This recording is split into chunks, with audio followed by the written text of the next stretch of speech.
মনটাকে ফুরফুরে রাখতে মাঝে মাঝে সাধারণ খাবারগুলোকে একটু গর্জিয়াসভাবে খাওয়ার চেষ্টা করবেন, দেখবেন খুব ভালো লাগবে। আজকে আমি রেস্টুরেন্ট স্টাইলে মাছের একটা রেসিপি শেয়ার করব, যেটা আপনি ঘরে বসেই 5 স্টারের একটা ফিল পাবেন। এই মাছটা হচ্ছে রুই মাছ, ছোট একটা মাছ, বড়শিতে পাওয়া। এই মাছটা যদি আমি ঘরে রান্না করতাম, এমনিতেই বাচ্চারা তো খেতই না, বরং বড়রাও একটু নাক ছিটকাতো। তো এবার মাছটাকে আস্ত রেখে আমি এই যে দেখেন একটা ছুরি দিয়ে কেটে নিচ্ছি। এপিট ওপিট খুব সুন্দর করে কেচে নিয়েছি। এইবার চলে যাব আসল কাজে। তো মাছটাকে রেখে দিলাম। এখন এখানে মশলা মাখানোর পালা। দিয়ে দিচ্ছি আদা বাটা, রসুন বাটা, কতগুলো পেঁয়াজ। এই জিনিসগুলা কিন্তু আমাদের ঘরে এমনিতেই থাকে। এখন একটু হলুদের গুঁড়া দিয়ে দিচ্ছি পরিমাণ মতো, দিয়ে দিচ্ছি একটু মরিচের গুঁড়া, পরিমাণ মতো লবণ। আর এখন দিয়ে দিব একটা আচার। ঘরে যদি আপনাদের যে কোনো আচার থাকে একটু আচার দিয়ে দিবেন। দিয়ে দিচ্ছি বারবিকিউ সস, এটা আপনার দিতেও পারেন নাও দিতে পারেন। টমেটো সস দিয়ে দিলাম। ও আর একটা জিনিস এখানে হয়তোবা ভিডিও করা হয়নি, 1 চিমটি পরিমাণে চিনি ব্যবহার করেছি। মশলাগুলোকে সুন্দর করে ভালো করে মেখে নিব আগে। তো মশলা মাখামাখি হয়ে গেলে পুরো মাছের গায়ে এই মশলাগুলোকে মেখে দিব। একদম যেখানে যেখানে কাটা সেখানে সেখানে মশলাগুলো ঢুকিয়ে দিব।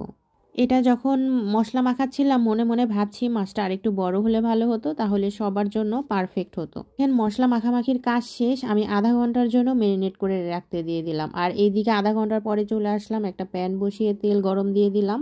আর এইদিকে যেই কাজটা করতে হবে, মাছের থেকে সব মশলাগুলোকে ছাড়িয়ে নিতে হবে। মাছের গায়ে কোনো মশলা রাখবো না। মাছটাকে এখন তেলের মধ্যে ছেড়ে দিলাম। মাছটাকে এপিট ওপিট করে ভালো করে ভেজে নেব। মশলা ছাড়াই মাছটাকে 80% মতো ভেজে নিব এই তেলের মধ্যেই। এই মাছের রেসিপি করার পরে আমার ঘরের বাচ্চারাই অর্ধেক খেয়ে ফেলেছে। বলেছে আমাকে আরও একদিন তাদেরকে এইভাবে মাছ যেন আমি ফ্রাই করে দেই। তো দেখেন মোটামুটি 80%-এর মতো মাছটা ভাজা হয়ে গিয়েছে। এখন যেই মশলাটা আমি সরিয়ে রেখেছিলাম এই পুরো মাছের গায়ে পুরো লেপে দিব মশলাটাকে। আর পাশের থেকে হচ্ছে তেল উপরে উঠিয়ে উঠিয়ে মশলাটাকেও ভেজে নেব। আপনারা বাসায় মেহমান আসলেও আপনারা এরকম একটা আস্ত সাইজের যে কোনো মাছ আপনারা ব্যবহার করতে পারেন। আপনাদের পুরো খাবারের টেবিলের ডেকোরেশনের চেহারাটাই পুরো পাল্টে যাবে যদি এরকম একটা আস্ত মাছ আপনার খাবার টেবিলে থাকে। তো এই যে মশলা দেখেন একটু ভাজা ভাজা করে নিচ্ছি। এখন হুট করে আরেকটা জিনিস মনে পড়ে গেল যে একটু মশলা আর তেল তো রয়েই গেল, দেখি দুটো ডিম পোস্ট করে ফেলি। এখন যেই ভাবা সেই কাজ, দুটো ডিম ভেঙে দিয়েছি। আর এখন এই তো বিশ্বাস করেন ডিমটাও খুবই ভালো লেগেছে।